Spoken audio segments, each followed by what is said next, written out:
Hello everyone, I'm Caudullo, and today we're going to show you how to download and stitch your files from the Zcam K1Pro VR180 camera. When we get done, we'll be ready to go to the next lesson where we go into bringing your files into Premiere Pro CC for editing. So I've got my K1Pro right here. Let's get started. You'll need to download the Zcam controller software from zcam.com. The Zcam controller software is a software suite that provides basic control features for the Zcam cameras. It is available for both PC and Mac. The first thing that we need to do is to power up the K1Pro camera.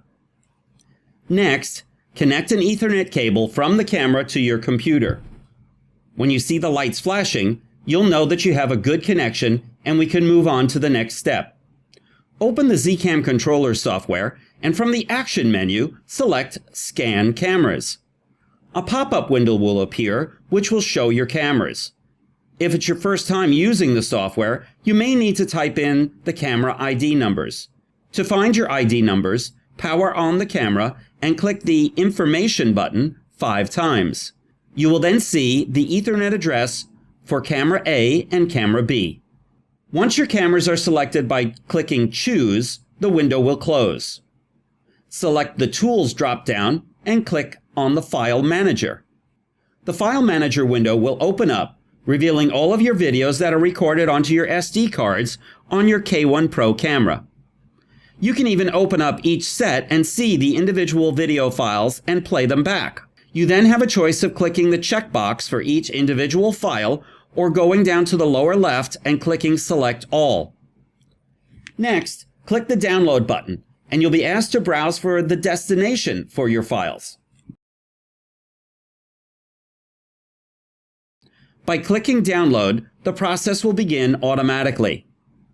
We're going to jump ahead and see what happens when it completes that task. On the upper left of the pop-up window, click Done. You'll then be presented with a list of your imported files. Click 360 to open WonderStitch, or if you're on a Mac, on your Mac, close the File Manager and click on Tools, WonderStitch. On the left side, you'll see the input file directory. On the Mac, you may need to navigate to your files. You can go ahead and trim your start and end frames if you like. Now back to Windows. On the left side, you'll see the input file directory. This shows you the file that you're working with currently. You can go ahead and trim your start and end frames if you like. In the output destination directory, you'll need to select where you want the files to go by clicking Browse. You're also presented with a choice of output resolution, output type, and layout. These are adjustable depending upon your choice. The recommended output resolution is 2880. This will give you a 5760 by 2880 video resolution. The recommended output type is VR180 equirectangular. 360 and VR180 video are both spherical videos. But in order for you to edit these videos, they are presented as 2D equirectangular, which is to say that they are cut apart and laid out flat so you can see them easily for editing. I like to use left-right layout, but you can choose top-bottom if you like. Below that, in basic settings, you have a choice of codec type. You can choose H.264 or H.265 with various quality settings below that. When using H.264, I like to use 220 megabits per second CBR or constant bitrate. If I choose H.265, I use 160 megabits per second CBR, constant bitrate. I believe these settings will give you the best result, but the choice is yours. Under the Stich engine settings, you have a choice of CPU or GPU with a CUDA card. You will definitely get faster performance from the GPU with a CUDA card over the CPU setting. Just below that, you have a choice to switch your left and right images. I suggest you keep that on.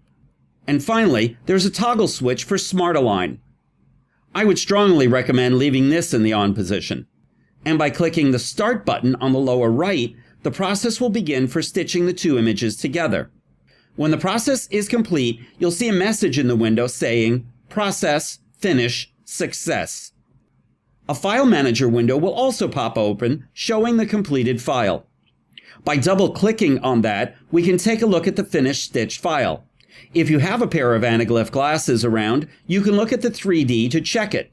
If you don't have anaglyph glasses, follow the link below in the description and they'll send you a free pair. Close that window and close the WonderStitch window and go to your next file and click 360 again. Repeat this process until you have all of your files stitched. Then you'll be ready to go to the next step of importing your files into Premiere Pro CC. We'll dive into that in our next tutorial. Some of these steps may look slightly different on a Mac.